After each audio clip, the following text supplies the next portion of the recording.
my lovely daughter. Come on, let's study science. Okay, we will study science. Unit 3. We will study Unit 3.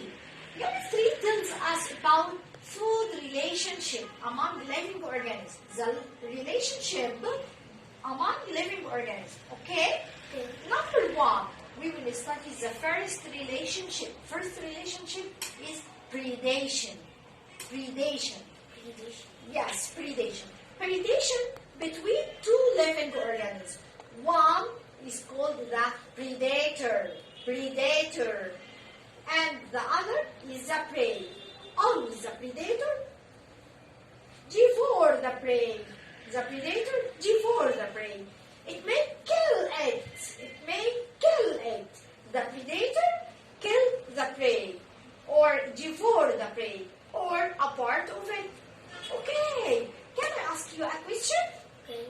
Do you think that predation is a temporary relationship or not?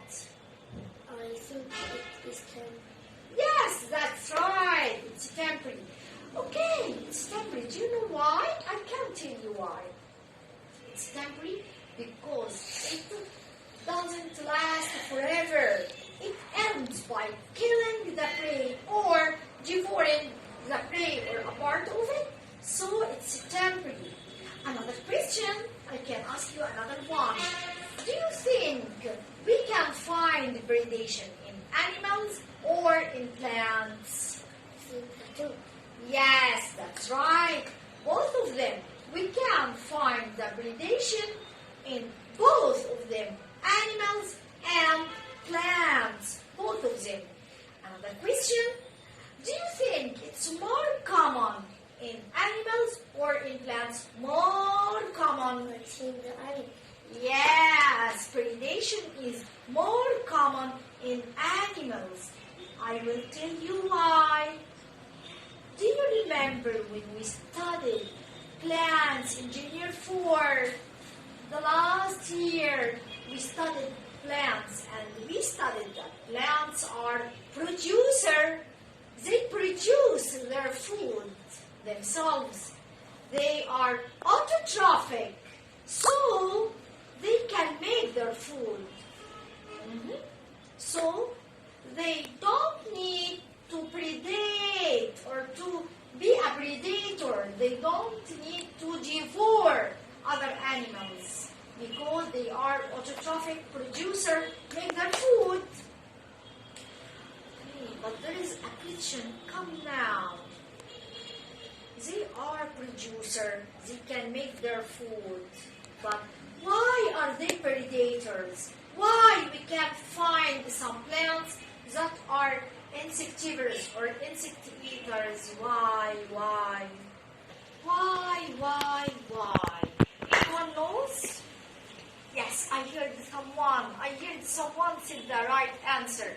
Yes, that's because these planets can't absorb some substance from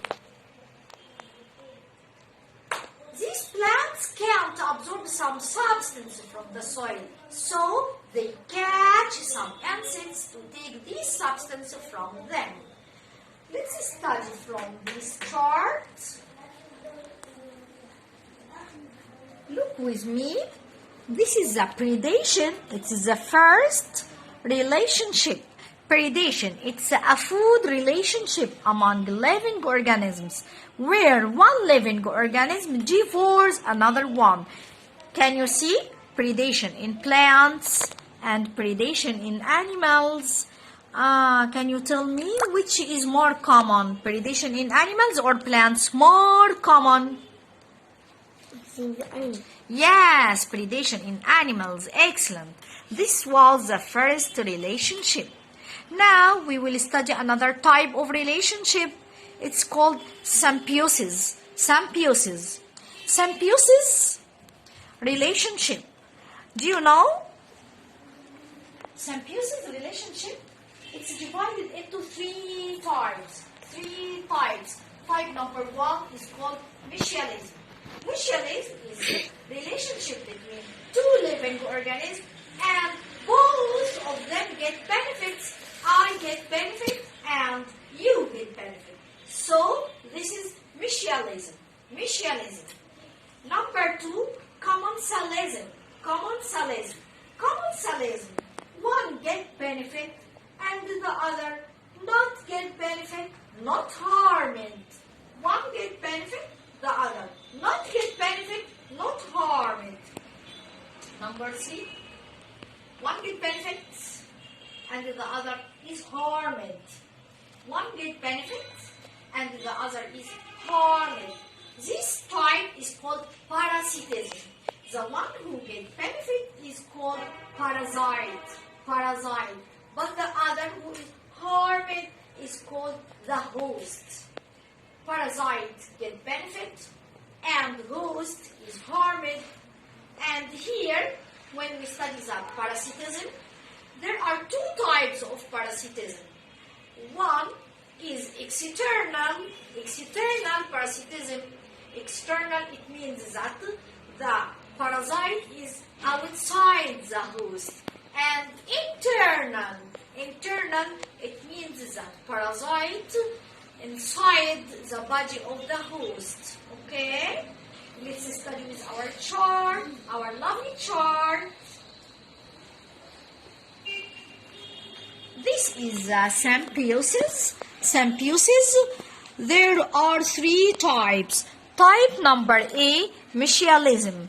It's a food relationship in which each organism gets benefit in the form of food from the other. Do you know?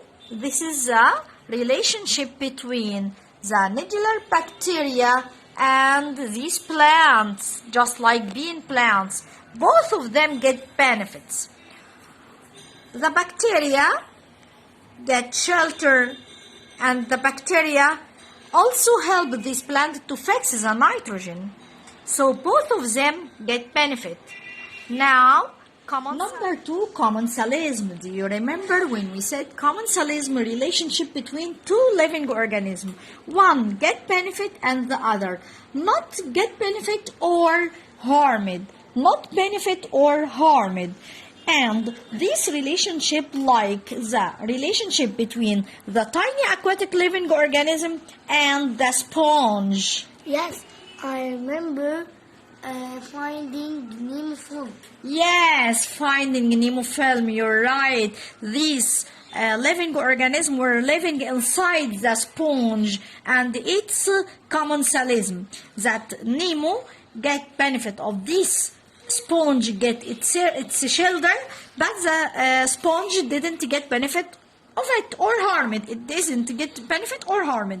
Number 3, parasitism. And the parasitism, it's a food relationship between 2 different kinds of living organisms. One of them get benefit, and we call it parasite, and the other, we can notice that it is harmed, and we call it host. This is 2 types.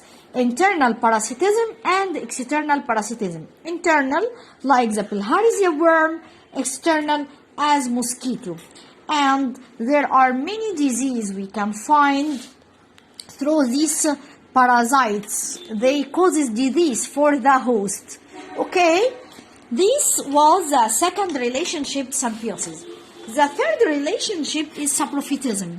Saprophytism, it's a relationship that we can find saprophytes or decomposers get their food by decomposing food remains or bodies of dead organisms. Saprophytism, it's about decomposers or saprophytes. These are the 3 types: predation, symbiosis, and saprophytism. These are the 3 types of food relationship.